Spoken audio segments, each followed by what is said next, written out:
My name is Marwat. I sound a little sick, but I hope that doesn't distract you guys.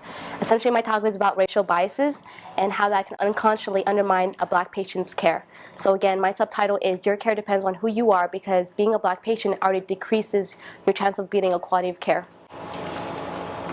So the reason why I chose this topic is because racial biases occur everywhere. It occurs on the court, it occurs on school education, it occurs in policing, etc. But I found that healthcare was the most dangerous one for a life, because a Black patient's life is on stake when racial biases occur. So my outline will consist of background, which consists of brain and definitions of racial biases, diagnosis, which is the conduct communication within that, and my second claim is medication treatment, and that consists of pain meds as well as cardiac procedures. And my last two things are counter argument and solution. So background information. So I read 3 books. They're really wonderful books. And the first one is by the National Institute of Medicine Committee. And so what they did, they gathered 175 studies that really talked about racial disparities. They were really wondering how that occurred and what causes racial disparity. So they have tons of studies that were implemented in that book. Black and Blue, which is by John Heberman, and he is a cultural historian, and his his expertise is in race studies, which is what I'll be focusing on his book. And Just Medicine: A Cure for Racial Inequality, Diana Matthew, in this book, she goes ham on racial biases. So she essentially talks about how racial biases occurred, how it erupted, and what causes from past events to allow racial biases to just pass by us and not really be noticed. She's a professor at University of Colorado School of Law. She also received her master's in public health, so she's very aware of the situation. So definitions about racial bias and biases. So bias is an attitude that projects favorable or unfavorable dispositions towards people or a group. Explicit bias, there's 2 kinds of bias. There's explicit. Explicit bias is conscious. And so you, by admitting that, oh, I don't like Latinos, you're being specifically racial biased, but in an explicit way, because you're conscious of it, you're dominating it. Implicit bias, on the other hand, is unconscious by you not giving a certain, you're favoritizing one person over another without knowing it. That's implicit. And so there's racial biases within implicit. And so I like this picture that really shows that explicit is deliberately slow, and that it's thought of, and that you're verbally saying it out loud or physically as well. Implicit is done fast because you're not aware of it, and it's dug underneath your brain. So you're wondering, how is implicit bias measured? Because it's something that is not seen out there. And so that I found the implicit association test, and that it was found by 3 scientists in 1998. And the first one is Tony Greenwald, University of Washington professor, Manhasern Banji in Harvard University, and Brian Nozick, University of Virginia. And essentially, these scientists were wondering, how do we provide data that there is racial bias, there is implicit bias occurring without really assuming things. And so they created this test that really, the goal was to really educate the public about hidden biases. And then they provided data that virtually shows that this is occurring. And so how does this test work? If you have a positive association with one thing, it's easier for you to automatically, like physically or verbally say it, right? It's there. You're on the spot, and it's there. If it's quicker and it's easier for you. If it's not, if it's like a negative, it's also same thing, vice versa. And so this test consists of 4 things. The first portion of it is that there is an education portion of it, or background knowledge. Should I be okay? Just for me? Oh, did I unconnect it?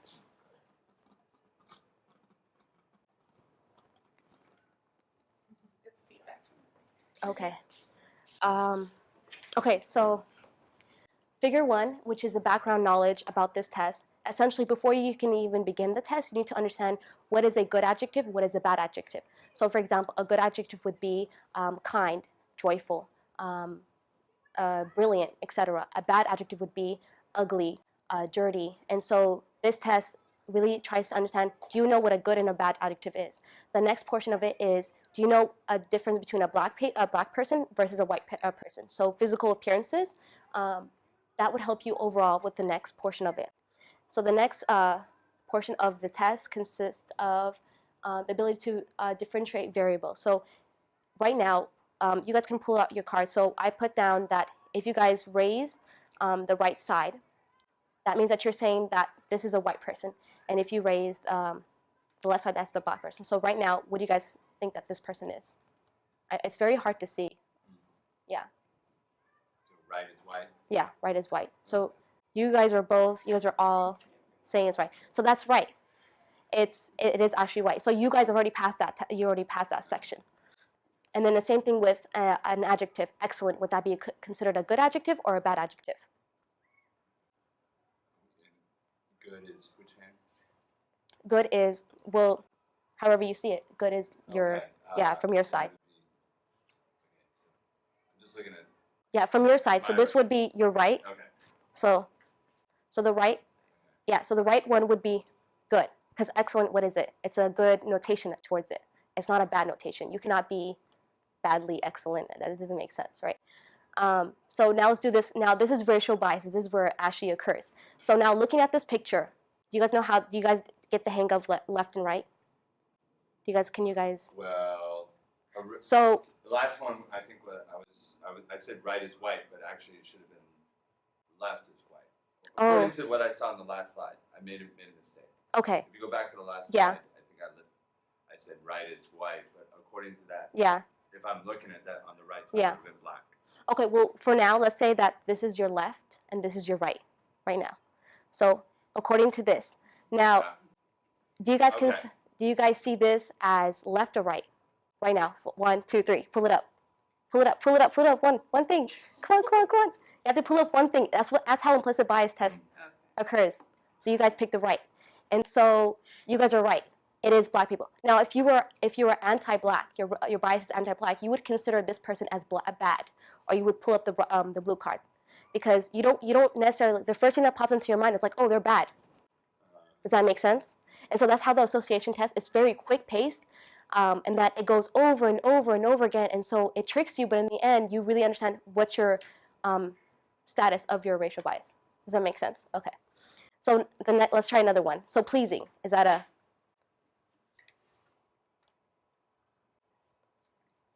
So you guys are right.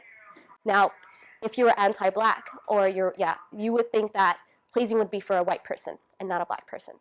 So you have this mentality that white people are more pleasing than a white person. They're more pleasing than a white person than a black person. Yeah? Okay. So now, wrapping it up, essentially that's what we've done. And the last part, so the last section of the test is that you're switching a variable. So instead of white, so at first white used to be on the left side, but they're switching it to just so you can get a definite result, right? Because you don't want to just white on the one side. They want to mix it up, right? And so now you're wondering, where is this triggered from? Where does this occur? And so I realized that your life experience really depends on where your racial biases occur, whether it's from your interactions with your peers, your family members, media is a big one, etc., policies, etc. And now this is the big part, because this is the science portion of it. Brain. Now, if you were to see a black versus a white picture, your brain triggers something. The first thing that happens, it goes in order. So the first one is that it goes to this section, and that's everyone can differentiate between a black patient or a black person versus a white person. That's how the brain works. And essentially, it goes to the amygdala. And so the focus of this section is that there is a memory attention, automatic responses, which is implicit, and it's emotionally salient stimuli, and it's fear. Fear is a big one. And then the third section, it goes so it goes in order. So that's the first section. And then it goes to the ACC, which is detecting conflict. And that's when it monitors racial biases. The third section goes to DLPFC, which stands for dorsolateral prefrontal cortex, and it works with the ACC, which stands for the anterior cingulate cortex. And what that happens is that it suppresses the racial biases, so it tries to solve the issue in a way, and then it goes back to the amygdala, and so it goes in order. That's how the brain interacts with when seeing a black versus white face. And so when a person took the implicit association test, they found something very strong. They found that the ACC, the anterior cingulate cortex, had some similar sign, but amygdala had more.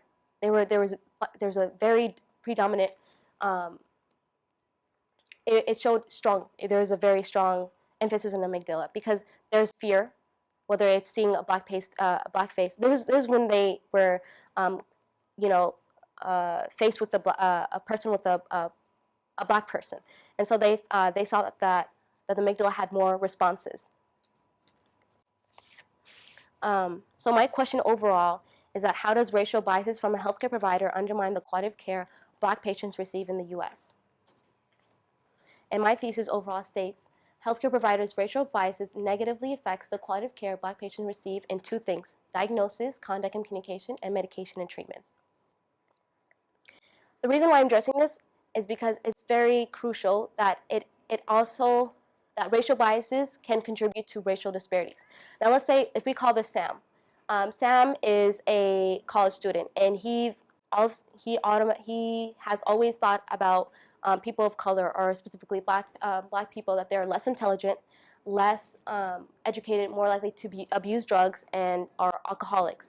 When he does become a physician, he has the same implicit biases. It's still there, and so when he encounters a black patient, he knows that he should pass pain medication because he automatically thinks that, oh, they're going to be drug addicts. I don't want to give them more something to allow them to abuse more drugs. I'm going to skip kidney transplant because they don't take care of themselves. They're always eating fast food. They're always doing this and that, and so they keep moving on. And the whole goal is that they want to move fast and quick. And essentially, those are my two claims: pain medication, and diagnosis of conduct communication. And you'll see why. So let's start with diagnosis, conduct, and communication. So as I said before, physicians tend to want to speak faster. They want to have shorter visits and tend to have less patient-centered with black than a white patient. And this is by Luis Pena, who has a PhD, and his main focus is to really understand how does racial disparities occur, and essentially how the racial disparities occur. He also has a PhD in social psychology to study clinical communication in oncology settings and social determinants of clinical trials. So after I really went into this author, I was wondering, where did he get this information?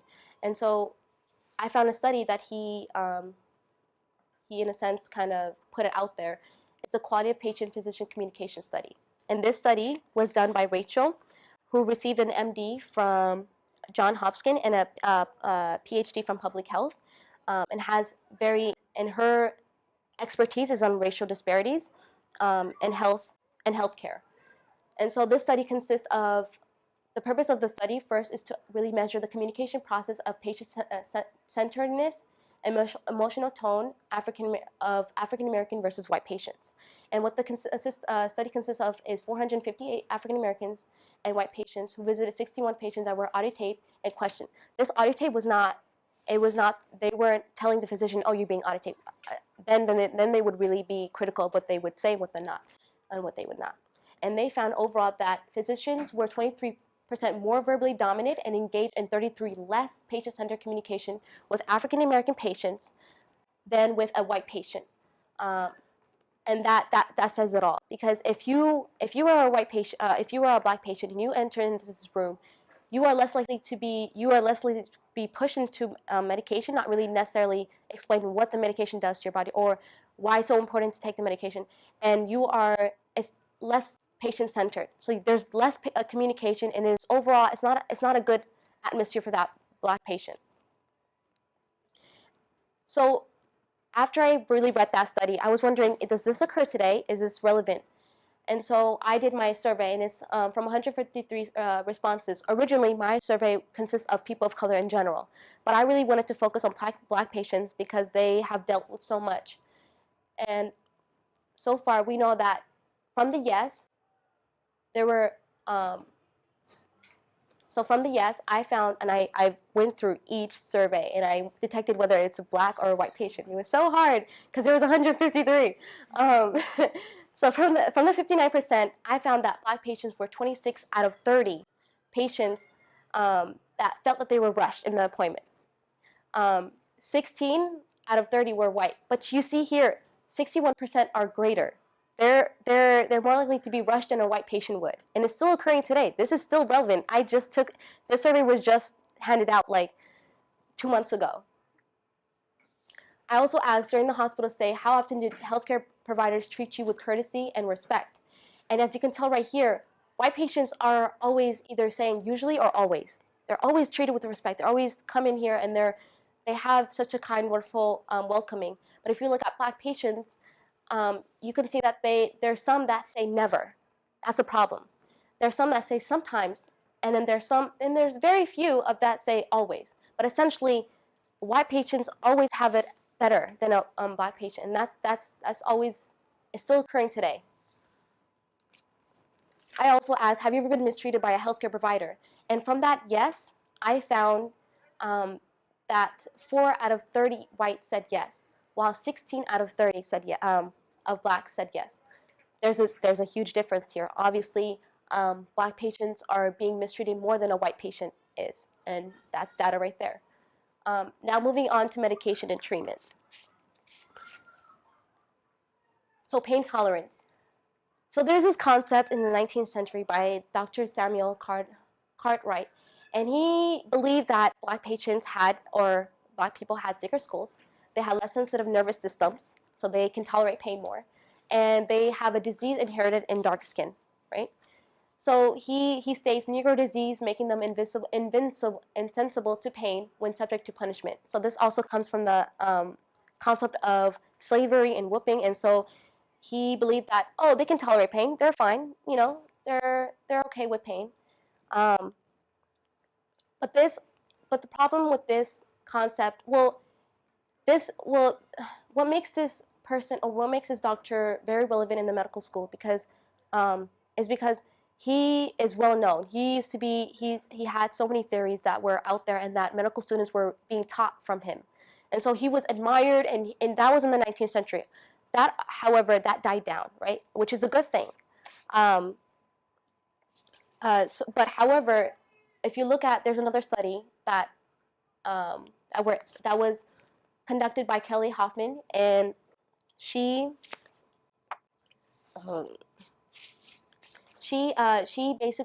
also studies racial biases in pain assessment. And what she found, she conducted a study. This study consists of medical students as well as residents. And so what she found was, she found that if there were higher beliefs at that moment, that there were higher beliefs that Black patients had less pain tolerance than a white patient. It's still occurring today when she conducted the survey. Because there's higher beliefs that their Black patients will receive less pain than a white patient. So why is this an issue?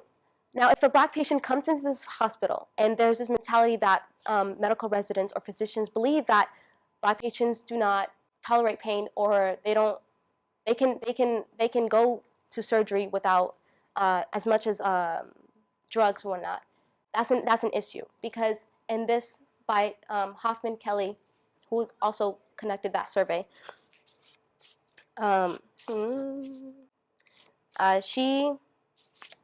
So it specifically states that if a Black patients were significantly, in the same study, Black patients were significantly less likely than white patients to receive analgesics, which is a drug, a pain drug.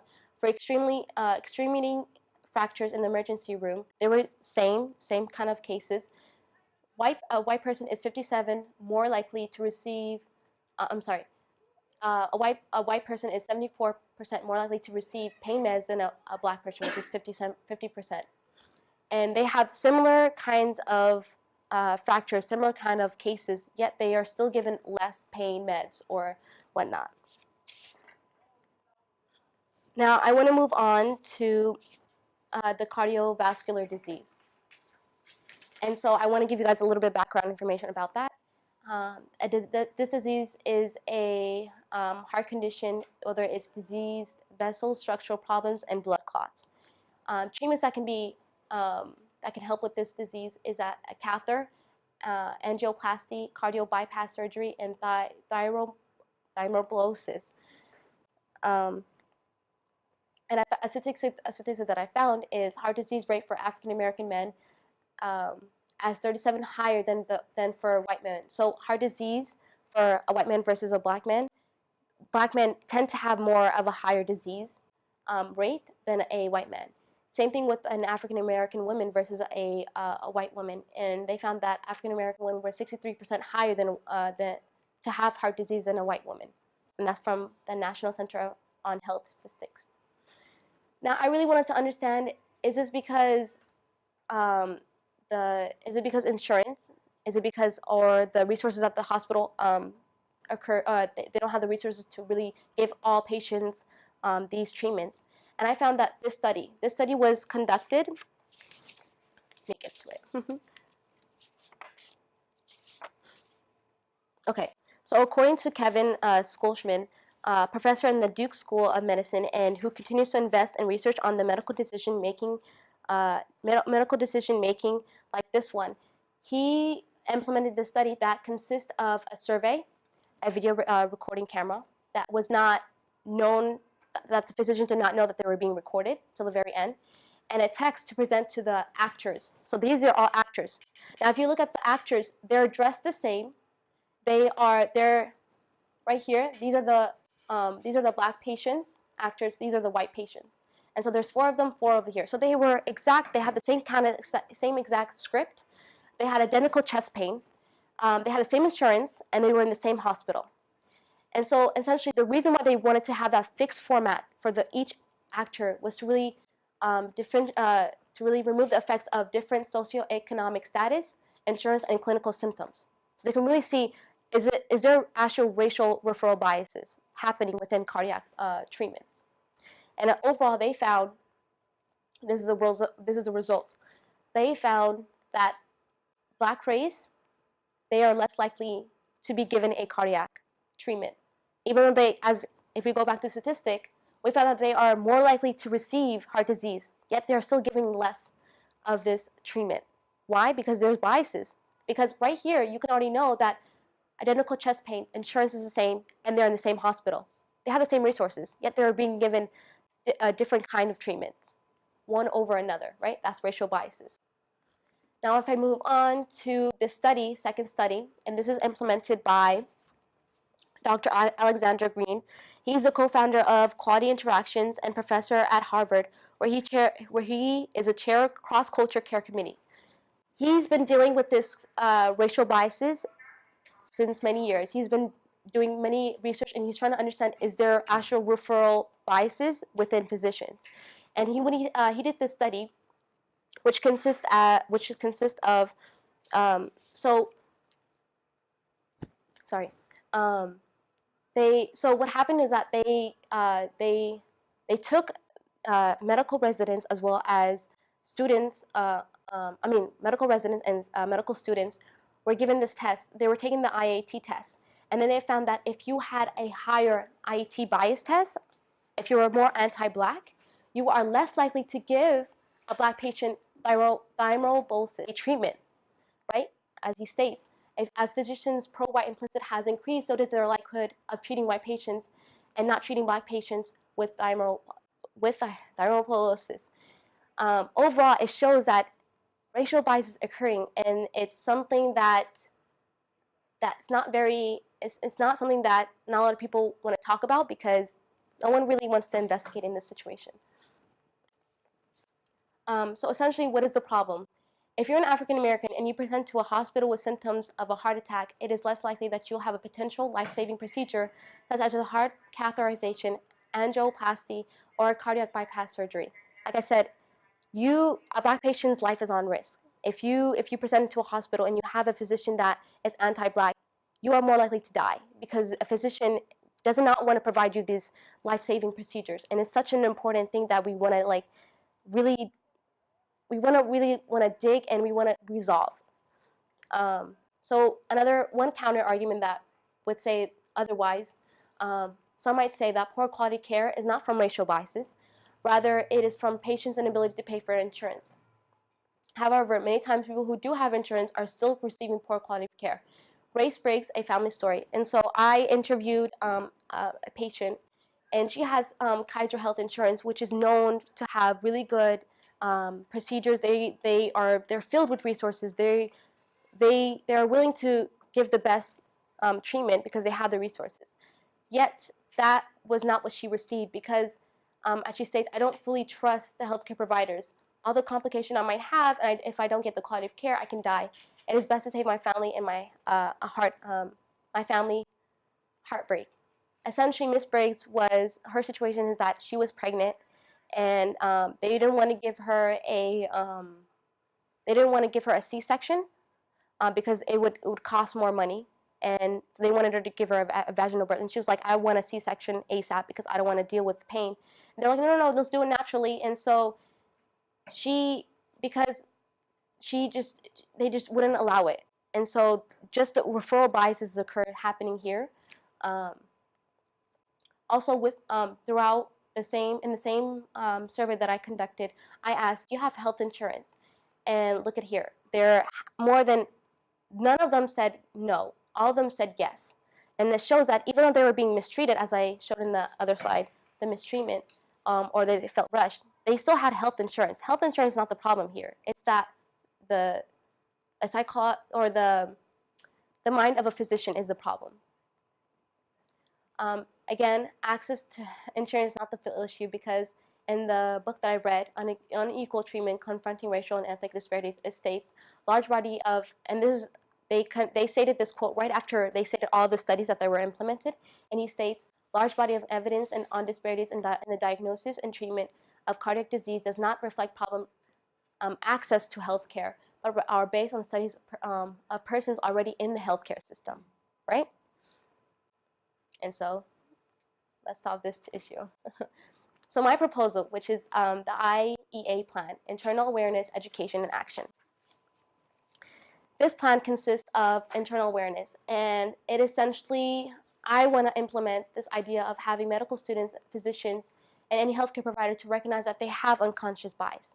We all have it, right? The next step is to really understand, really confront it. And so in order to do that, I really suggest that medical students take the IET test every 6 months, right? And after every 6 months, they would have these educational plan, and they would see, are they still occurring? Do they still have these racial biases? UCSF has implemented this thing, and they began requiring all first-year medical students to take the IET test to pass their training. So it was this kind of thing that it was kind of mandatory for them, so they can really understand, do they know their status? And so essentially, after the medical students and they saw really good results, nursing, pharmacy, and dentistry schools have also embraced this study or embraced this concept of having the same training. I really like that pharmacy is doing it because pharmacy is relating back to pain meds. And so they're knowing that, hey, I have racial bias towards anti-Black, and I know that I'm less likely to give a patient pain meds, and so I need to address that, right? Education is the next step. I honestly believe that if you have implicit bias, you want to know where does it come from. So essentially reteaching this whole concept to them, where it happens in the brain, why it happens, your experiences from outside sources, and really explain how this affects or contribute to health disparities, right? And how it can essentially put a patient's life at risk. A curriculum that I really want medical students to encounter is the ethnic studies curriculum. The reason for that is because they need to understand that some races are already in, like, some races are overall have been, like, overall history, they've been discriminated with so many kinds, whether it's policing, this and that, and you just knowing that there's history behind racial biases is a good kind of background for the medical students. And I would also want that they have an unconscious bias class, and that's really understanding what biases is, just this whole education portion of it.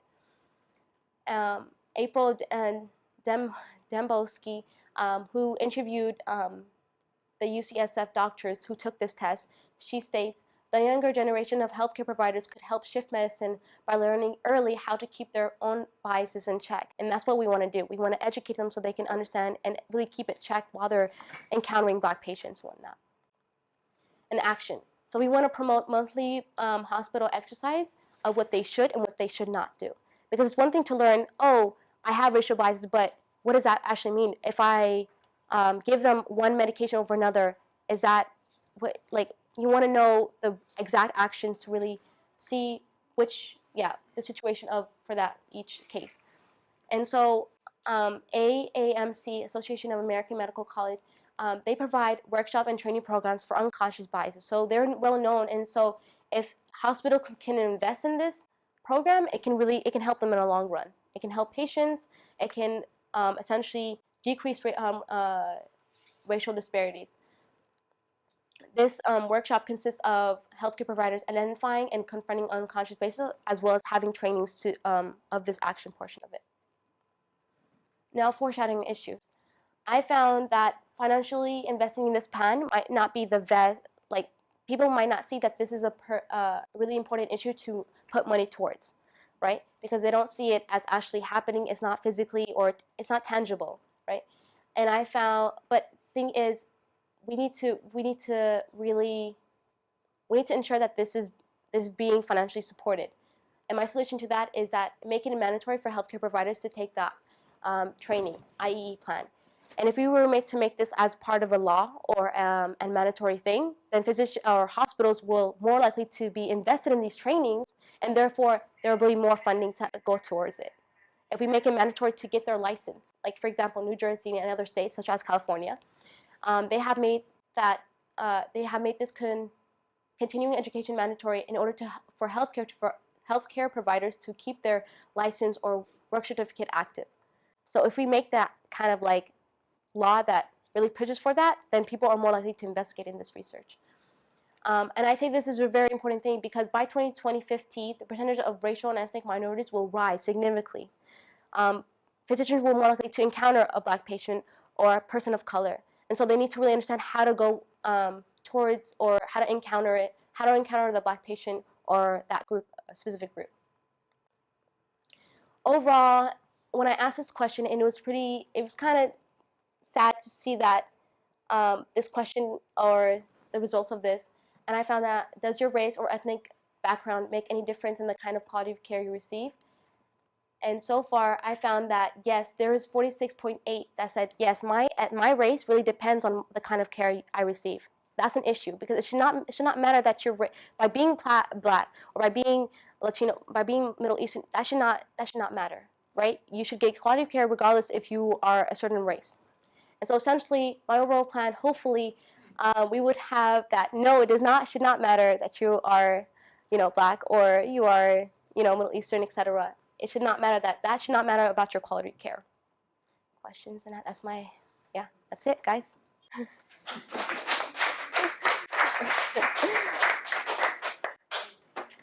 Sweating. Facilitators boo-boo earlier and forgot to ask people to introduce themselves. So oh, my bad. Okay, it was my fault. Oh. Can people just say who they are? Somewhere Marwat knows. Yeah. Hi, I'm Hillary Walker. I'm a teacher in Berkeley, but I'll be teaching here next year. Cool. I'm Rowan Driscoll, and I'm a science teacher. Yeah. I'm Mo. I'm a sophomore. I'm also her brother and her follower, and someone who cherishes her dearly. No. Hi, I'm Maggie Sheffer. I get to teach Marwat.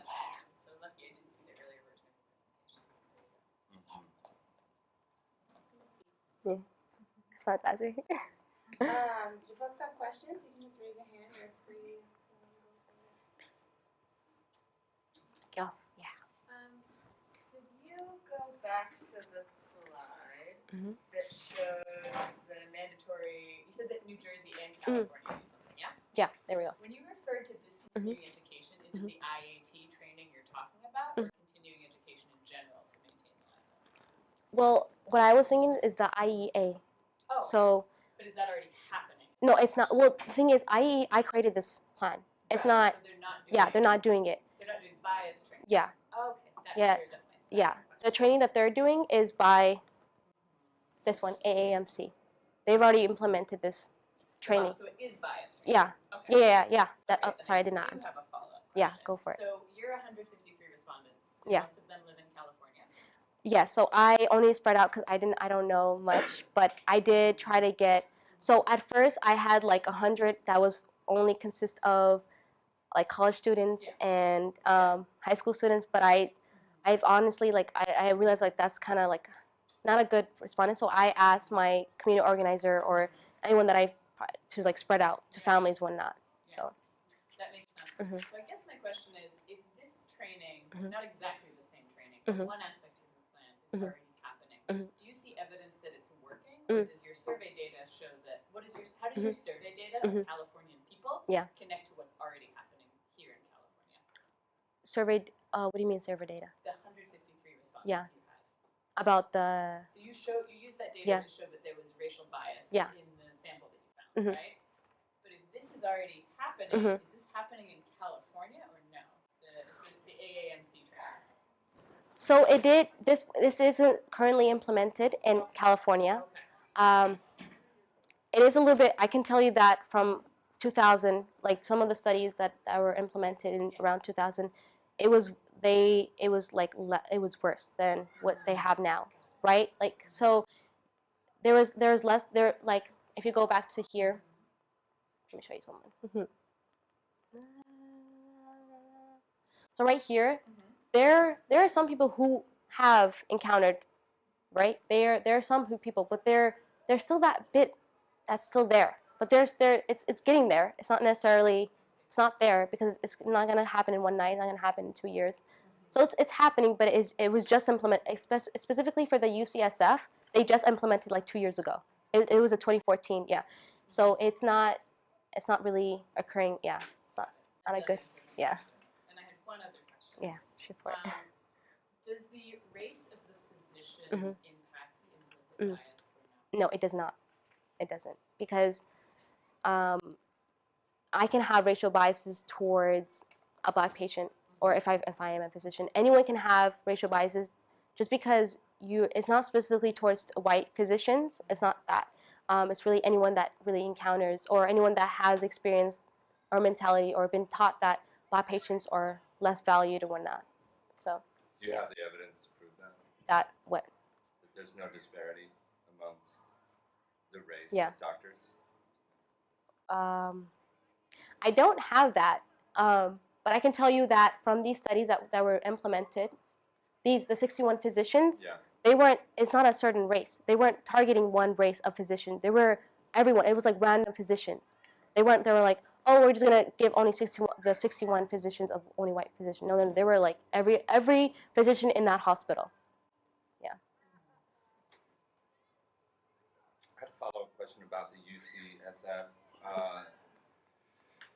plan that they've implemented. Yeah. In alignment with what you're suggesting and your conclusion or your solution, you suggest the test every 6 months. Is that what UCSF is doing, or do they only have to take the test one time? They only took it once from their results. My question then is, why are you, what is your reasoning for the multiple tests, and where does that reasoning come from?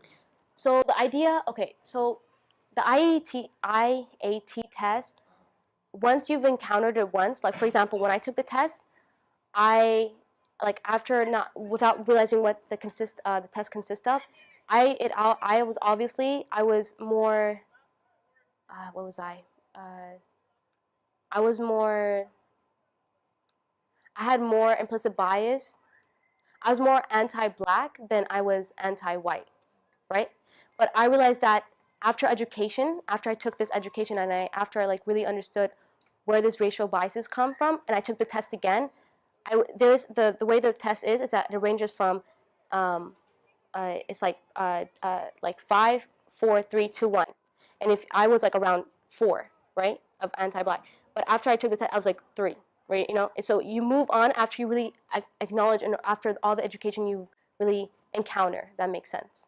So it doesn't like the reason why I picked 6 months because just because you took the IET test once doesn't mean that your implicit bias is gone. No. You need to always reframe or refer back to education and retake it again and see, oh, is that education working? Do I need to take more action, or what's my status at that after that education? Yeah. Thank you. Did getting more anti-racist education change your result on the test, or understanding how the tests work change your result on the test? Well, that's a good one because I did have to learn how the test runs, but essentially, but it's the idea that if you're learning, if you're necessarily learning what's happening, like what's happening around it triggers something in your mind, and if you always refer back to it, it's something that you always refer back to when you see a black person or etc. Does that make sense? Can someone trick the implicit bias test? The thing is about this test is very quick. So if you really want to like spend what I did, and I had to really understand the test myself, I had to spend like 2 days, and I had to spend like every hour I had to like go through it and actually understand like what is it, how does this actually measuring? Like essentially if you have the effort to do that, if you want to spend like tons of hours to really understand how to trick the test, then go for it. But the idea that the IET test is to really understand your racial status. So if someone really does that, are you taking the test because you want to like, what's your purpose of, you know? Why would someone maybe want to trick the test? Well, there is this concept of requiring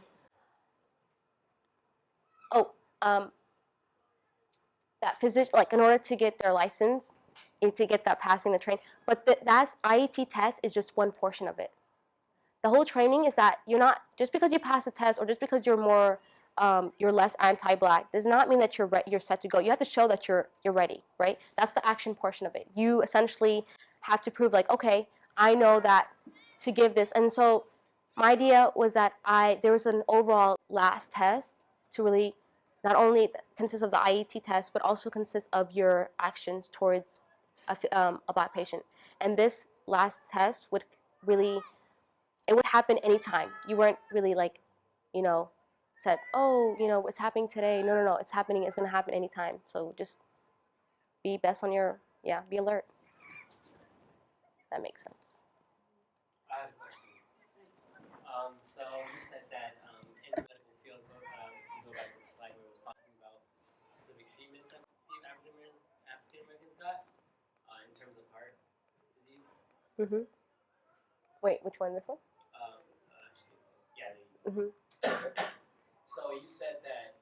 Can you elaborate more about what do you mean by more African Americans get the disease and they get? I don't get what you mean by that. Can you elaborate that more? Okay, so essentially this statistic is trying to prove that African Americans are more prone to get heart disease.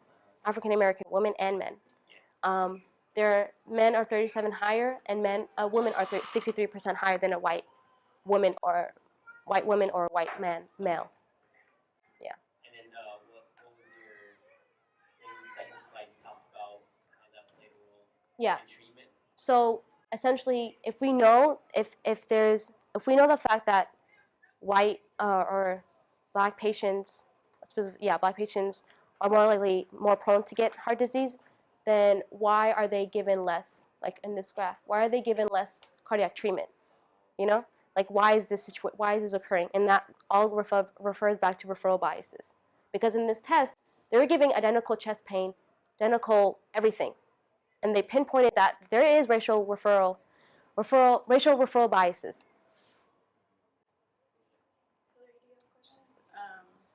I was thinking about implications for other racial groups or ethnic groups or gender and like what might this test mean for treatment, referral, etc.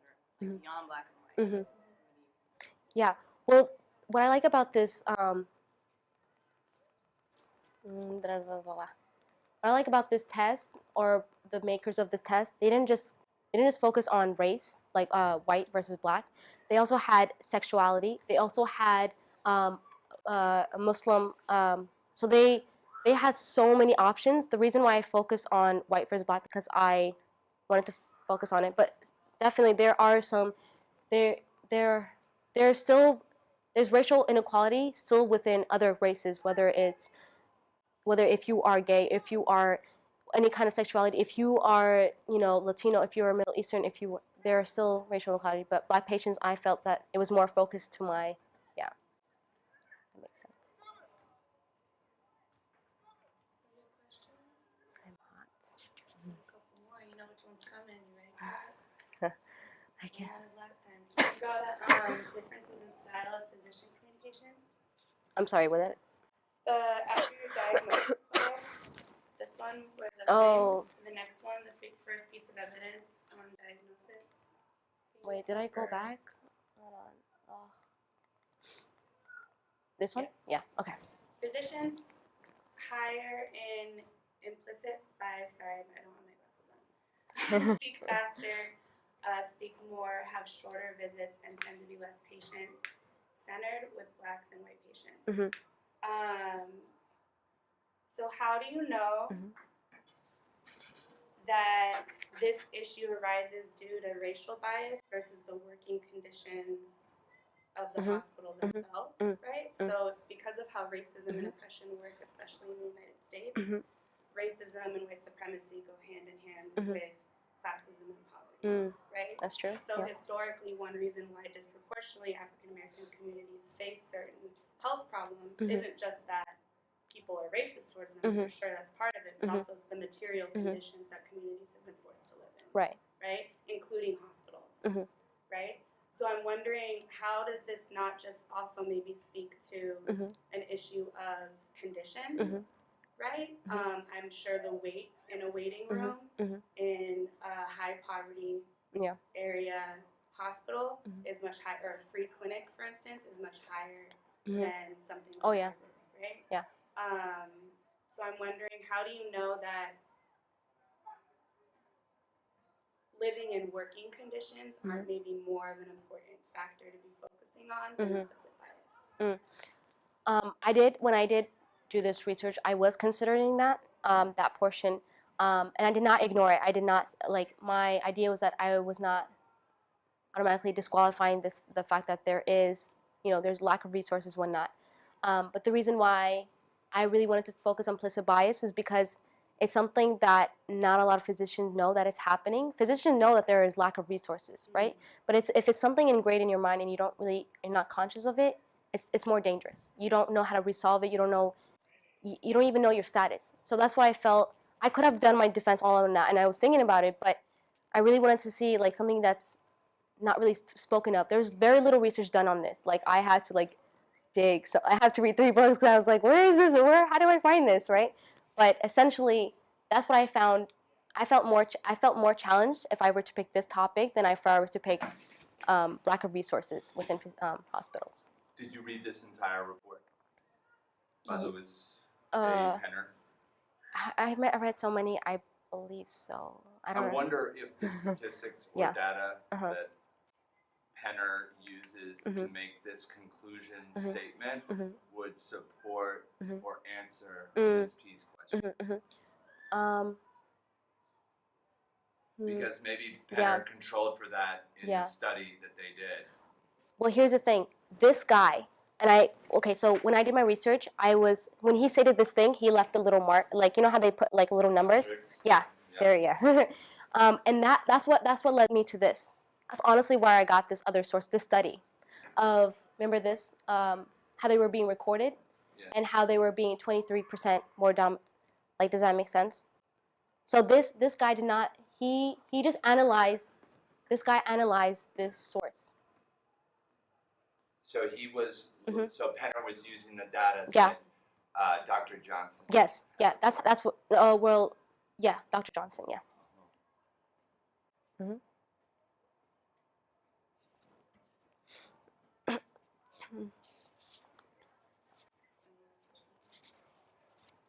was just trying to dig in that one. Mm-hmm. I mean, I could ask another brain question, but I feel like I have enough.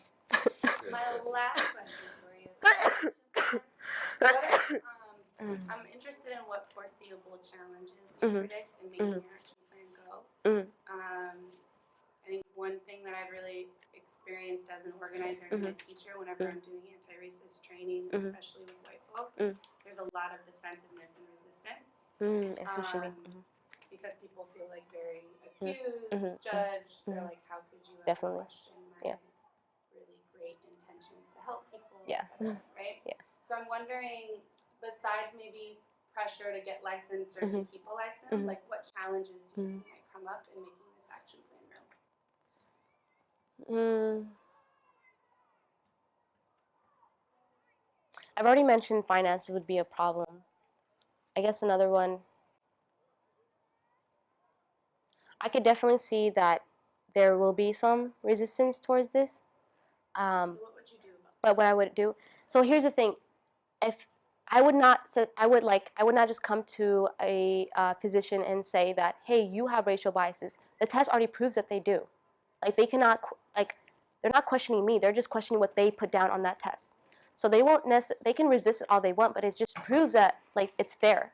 And by you continually, like ignoring it, you're honestly creating more health disparities. And what I would be teaching, or we re-educate this physician that, hey, this is actually, there's been studies implemented on this, and it's there. So essentially, education is a big portion of this thing, because you honestly, it's not, there will be some resistance, but you honestly need to really educate. And if they can take it, that's lovely, but if they can't, then I don't know what else to do, because it's what they take from it, really. Yeah. Any final questions?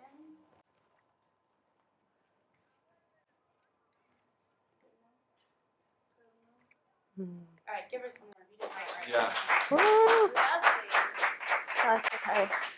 You know the drill. We're gonna ask you to step out for a little bit. Do I take out? You want me to leave the mic? Yeah. Okay.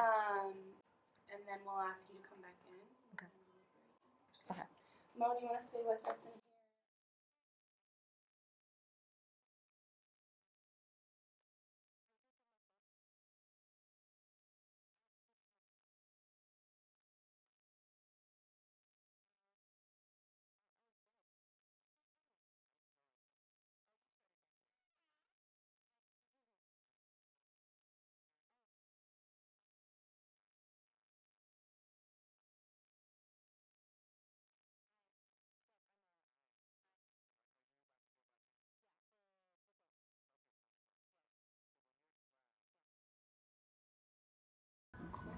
That's my overall feedback. Yeah. So Hillary, usually what we do is whoever's in the room, we just kind of go around and just do initial impressions or wonderings. It can be strengths, deltas kind of a thing, and then we start turning to the language of the rubric and going domain by domain, sharing where we're at, and then trying to reach consensus. And then just the understanding that as the chosen advisor, paired advisor, we'll come up with what the final grade is based on the conversation we have. But anything that comes up for you, please say. Because we definitely listen to whoever's in the room and love the input.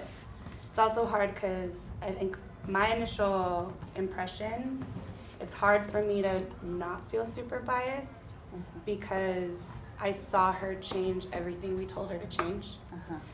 So I felt like, to me, my initial reaction is this was great, she did it all, and then so having to pause and dig in and think critically about what she's putting in front of us again, because we really dug into it last time because it was such a borderline not pass last time, but she really really made any. We tried to give her hard changes to make too. She really did. So that's cool. Awesome. Yeah, what did you think overall? I'm super impressed. I think there are a couple questions that I had, but I think in general it seems very well organized and driven by like a genuine desire to affect some change in this world. Yeah. I mean, that's not a small thing that she's trying to tackle. I thought I was very impressed. Yes. Yeah, the solution orientation, I think, goes above and beyond what I would have expected, and I really liked it. Really made it even more engaging and being like, made all the evidence she presented even more powerful.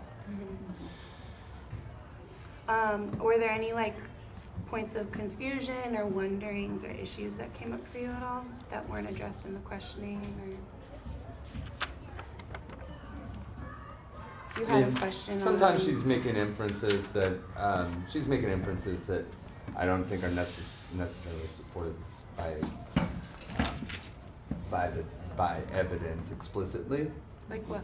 Like the brain picture of the amygdala where it's showing more action. Like my immediate response was, well, that's because the amygdala has two jobs to do at that point. It doesn't necessarily mean that it's right. I just feel like it's an inference. I mean, I like that she's trying to go there. I like that she's thinking about that, but but that evidence doesn't necessarily prove her assertion, really.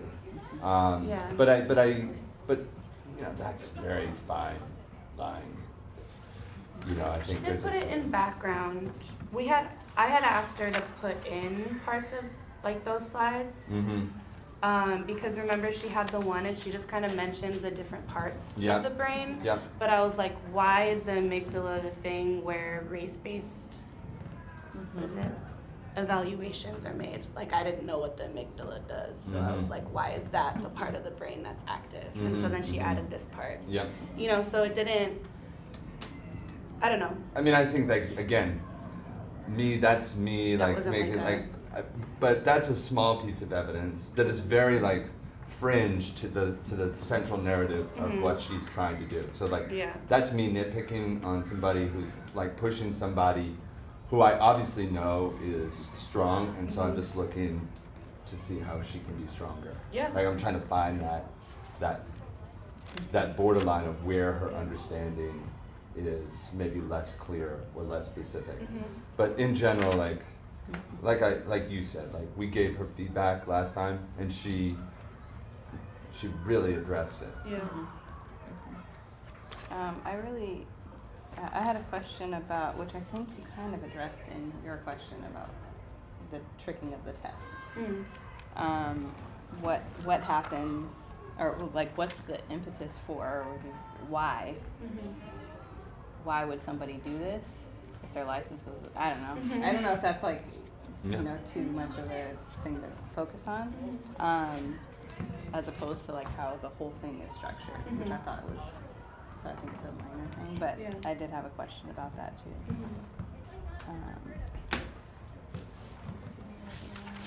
Cool. Should we go? Sorry. Should we hit the Yeah. main? Yeah, we should. All right. What did you give her for argument? Advanced. Cool. Consensus there. Multiple perspectives.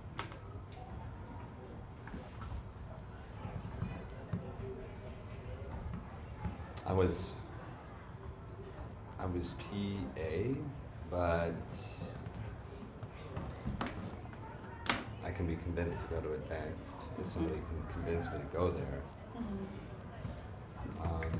I think she didn't really address your question about race really clearly, about why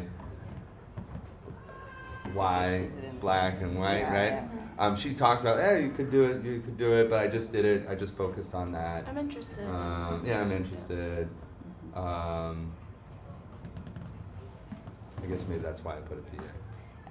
I'm wondering about perspectives. Is it perspectives from like the authors or the studies, or is it some perspectives within the survey that she did. Like, I'm not sure just about that category. Like, I just have some confusion about Your question about the money, about the financial, about the community, about like, you know, you said it was the same question that you'd asked the first time. Yeah. She was able to address it a little bit, but I had to ask about the Penner study to like dive in threw deeper. her off less this time. Like, she knew it was coming. I told her, gave her a reminder I was gonna ask the question.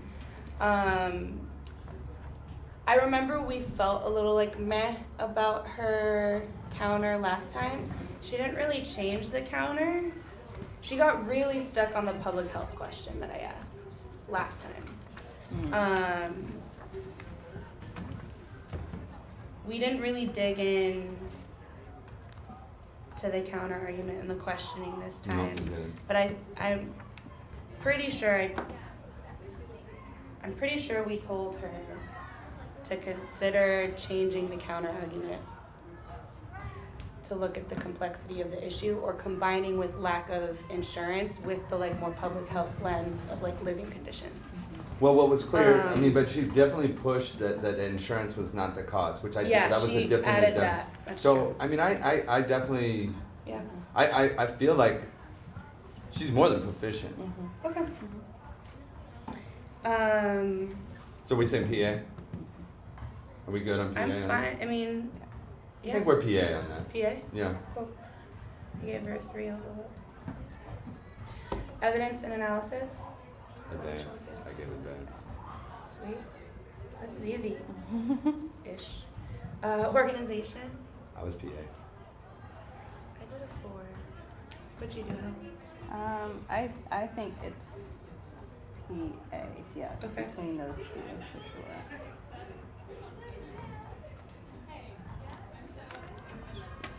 Okay. Language use. I gave a PA. I was PA too. She had some small challenges on a couple of little things. I don't even remember what they She did better than last time. were. Yeah. I still think, especially when it comes to talking about oppression, her language is less specific.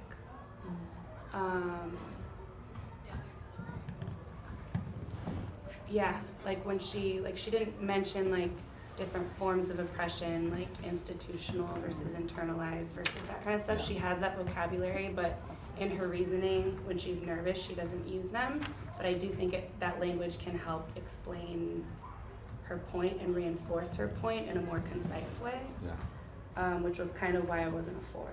I think you're better at giving her that feedback than I would, because I wasn't clear on why I was PA, but you're much clearer on that. It's like a circular, like around social and political issues, she talks in circles a little bit more, but then with the science, she'll hit it a little bit more precise. Yep. Um, So PA, okay. I think we're all there on that. Use of digital media. I really love the visuals and the transitions and the diagrams. The only thing, and I don't know if I should be this nitpicky, I kind of hate that I think this way, but a few of the images cut off some of the text. There were some misspellings. I don't know. It was just the I was the just polished a little- thing was the yeah. only reason why. It's the teeny stuff. I was PA. It's small. I Yeah. hated that I noticed it. I was like, there was some. I was like, no, I saw it. Yeah, I'm with you. Close your eyes. I was PA on that. Okay. Is that enough? To take it down. To take it down, yeah. Yeah, I was like PA with an arrow towards A, so I was like Yeah. PAA, you know? So I mean, I don't know, dude. I think she really took it upon herself to do like the layered slides and stuff, and like adding there to, was tech. Like it was just really beautiful. Like the slides were really beautiful. Yeah. I mean, okay, so let's go advance. And I want to add into, sorry. No, Yes, go for it. advance. Jump I in. was gonna say, like, I think even though I was Mm. struggling a little bit, I was like, maybe it's just me, but I was struggling with this. But I really appreciated like the props to add to Uh-huh. Yes. the digital Yes, presentation. yes, So I'm yes, like, yes. I really like that. Yeah. That was engaged. definitely engaged. Yeah. Okay. Let's do it for presentation skills. No, what'd you do? I was PA, but I think maybe it's because of that circling thing where you're talking about, where like sometimes it seems like she's talking, but she's not really saying, like she's circling back, saying some of the same thing. But again, like, I think don't that's a know why. language- that's a Yeah, word so, choice. so I'm fine with PA. I mean, I'm fine with advanced. What do you think, Hillary? I would go PA. I thought her. Remember we gave her a DP on presentation skills last time. She's obviously a strong presenter, but she was going so fast. She was Yeah. way better pacing And the today. pacing was way better. It was long, but it was calm. She knew where she was. She was intentional about pausing at times. Yeah, I'm fine going in. Okay. Q&A I wasn't amazed by. I gave her a 3, but I could go up. When I look at the language of the rubric, she has an in-depth command of the facts, but she didn't always persuade me, right, with her responses. So I kind of feel I'm a PA. What do you think? Yeah, I think I would go P because I agree. I don't think that she always gave a direct response. But to me, it just, I don't know. To me, it seemed like she was thinking deeply about what the next step would be. So I imagine like if there was another revision, like she's already, okay. Yeah. And maybe that's why I'm Yeah. like, okay. But maybe that's, Yeah. so I could go either. I'm willing to go down to I'm willing to go up. proficient. So. I wonder too. Well, what's the difference between passing and do you know? I had it out yesterday. I think they have to. Get all PAs and A's for an honors. I think so. Because that would mean that she doesn't get honors and If it's she's a just B. a pass if it's Oh. Q&A. Let me check. Which kind of, Q&A? I don't know if that's. I'll check on that. Oh, like that Yeah, section alone? we're double checking that, Oh, okay. like what so honors, do you know the different like grading scales that we do for defenses? No. So a pass, the reason why the expectations are so high for defenses is because it's the one certification that pass doesn't mean a regular C, it's a B. But then pass with honors is an A minus or an A, and then pass with distinction is an A plus. Got it. So usually for distinction you have to get like all 4s. Yeah. And then 3.5s, which Got is it, the got PA it. or a 4 in all domains. So it's kind of like an all or nothing thing. And you know, obviously kids, it's less about the grade, but it's more about like the pride associated with like saying that it's beyond just a pass. Well, That kind of a thing. yeah. No, I think I am happy to go So that's what up we're on that one, though, checking. on questions and answers, because this one says, I missed the adequate yeah. versus in-depth. And I really do think that she had a really solid understanding of the topic. I do agree. I didn't feel convinced. I do agree. I don't think it's a 4 by any means. And like I said, I was a 3 on Q&A, but I don't care that much about Are all the all questions part if it means not acknowledging all the other strengths. Are all of these categories like weighted the same? Yeah, it's all the same. Right? I'm looking for the teacher one. I'm just finding the senior defense that's for the students, but I'm not finding the one that says like how many they have to hit to get advanced. You know what? I bet one of the seniors would know. Do people have issues with the PA if the second part of the bullet point we agreed is in depth, but then the direct to all is the other one? Yeah, that's. So it's split anyway. That's why I was PA. Okay. Are you That's okay fine. with that, Hillary? You sure? Cool. Are there any other issues before we pull her in? Looks like she got pretty It's good really strong. score. Yeah. Yeah? I'm ready. Sweet. Let's pull her in.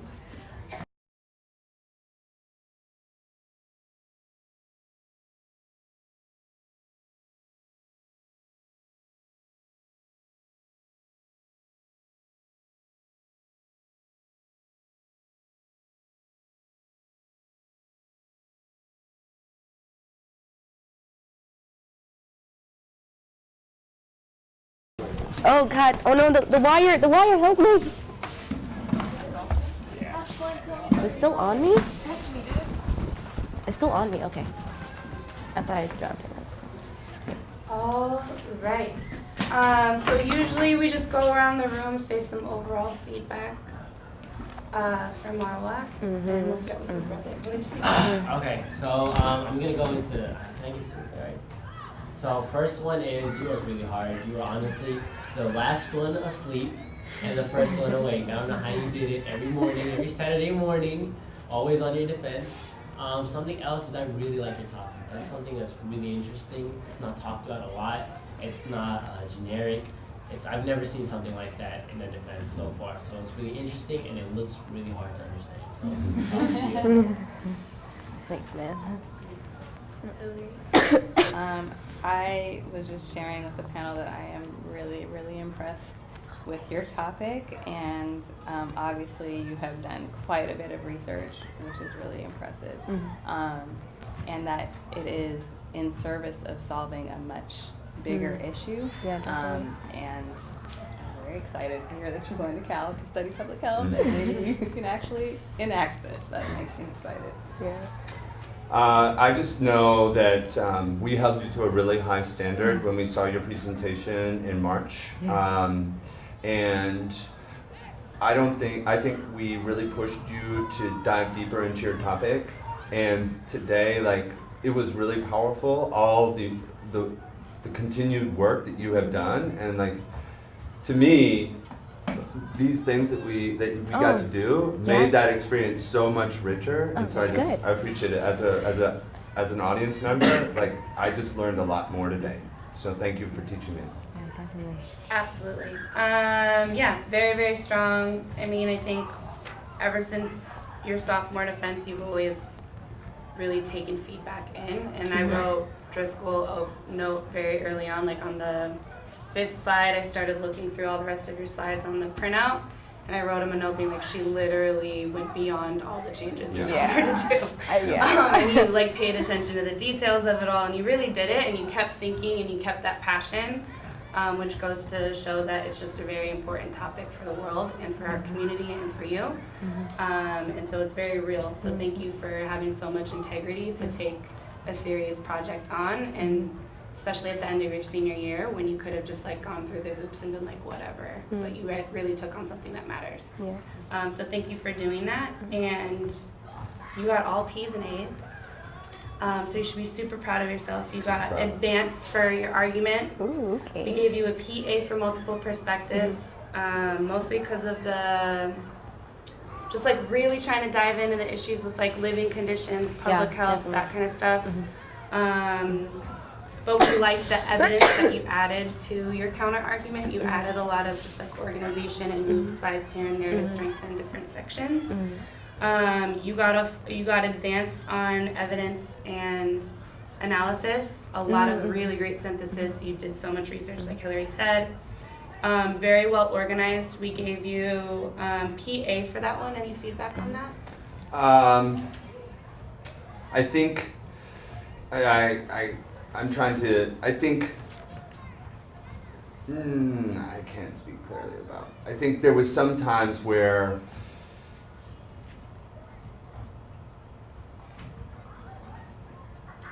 I think it was something about the brain slide where I was a little confused. I think maybe I got confused with this and threw this off a little bit, starting this off. But I think you added so much, it made it more complex and made it a little harder to keep organized. So I think you made it more complex, which made it harder to get advanced for organization, right? Do you see what I mean by that? Wait, what do you mean? Sorry. Because you had so many moving parts involved in this, I think it made it harder for you to get advanced for organization because you had more parts to organize, right? But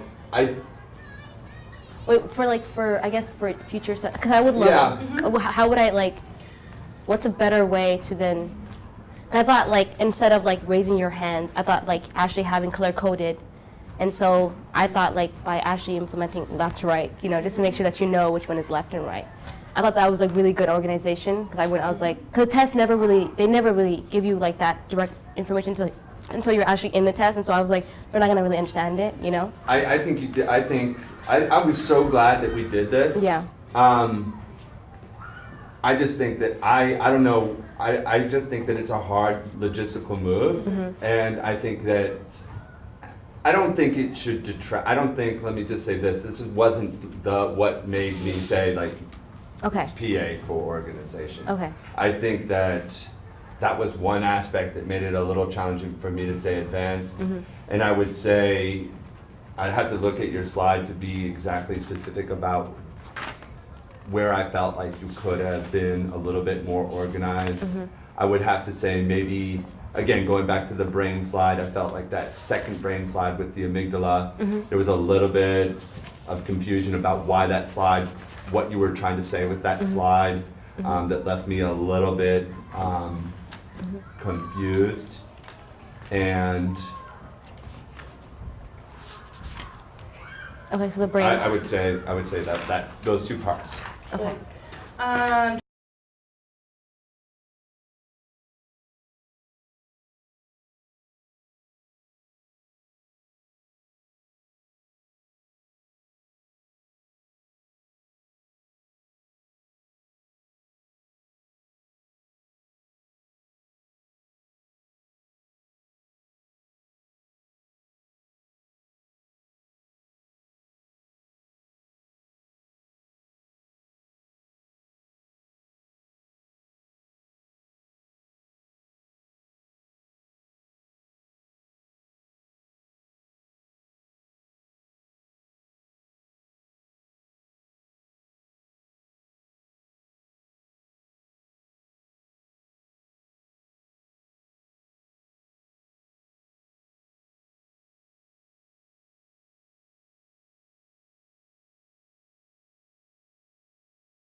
The data and the evidence was all there, but there's ways to just make it a little bit more concise and a little bit more direct by using like some more like social justice anti-racist terminology. Got it. Does that make sense? Cool.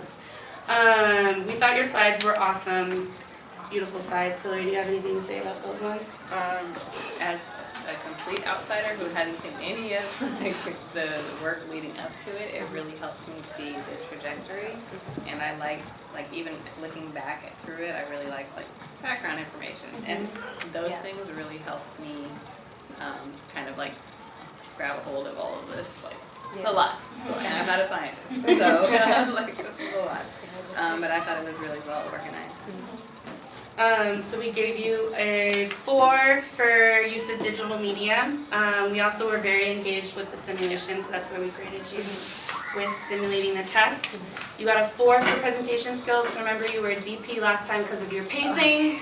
You were like in the Wile E. Coyote race of speaking last time, and now you were like very calm, professional, confident, and I could follow you the entire time. Wait, did I take 20 minutes this time? I'm just wondering. Yeah, you also cut some things and you I rearranged did. some things. So I scored you really high on organization because I saw the moves that you made to be more concise overall. Okay. The only other area that we wanted to be just as amazed by was the Q&A. Yeah. So the only word that we didn't give you a 4 for was feeling convinced and persuaded. Okay. So we felt like you definitely get in depth into the topic, you know so much, but just really making sure that you're convincing us of something rather than just informing us. Okay. And also being really direct, having direct responses to all questions. Yeah. There were a few of my questions about like, can you cheat the bias test and like the public health questions and that kind of stuff. I don't know if there are other questions for other folks that we just wanted more of a direct, like convince us to give you money or that you're right or whatever. Yeah. Does that make That's sense? true. Like make a pitch. Yeah. Got it? Cool. Any questions you have for us or anything? No. For honors, you have to have 4 or more advanced scores across the 8 criteria. For distinction, you need 6 or more advanced scores across the 8 criteria. So you passed with honors. Ooh, okay, I'll take All right. it. Congratulations. And we have a rose for you, my love. Oh, jolly. I know you wanted chocolate. I instead, did, yeah. I'll take but I'll it. bring you chocolate tomorrow. It's okay. Congratulations. Thank you. Celebrate with mommy. Yeah. We are 40 minutes late. for Oh my Sundays. gosh, this is crazy. But I wasn't the one that took the time. And batteries. Huh? I was the one that was taking up time. No, we started 20 minutes late and we talked a lot and deliberating our It deliberations. was so good. We asked you a lot of questions too. I didn't touch time. But you did great. Do you want these cards? Do you want to prove that everyone's racist? Awesome. Right here. Okay, sorry. Wait, is that it? That is Okay, it. cool. Congratulations. Get some Yeah. Don't stay up late. Miss B, I'm bouncing. I think Aponte is taking my place Great. as I'm going over to the Thanks, science I leadership. didn't realize you're Thank you. Hillary. Stop his friend. Yes.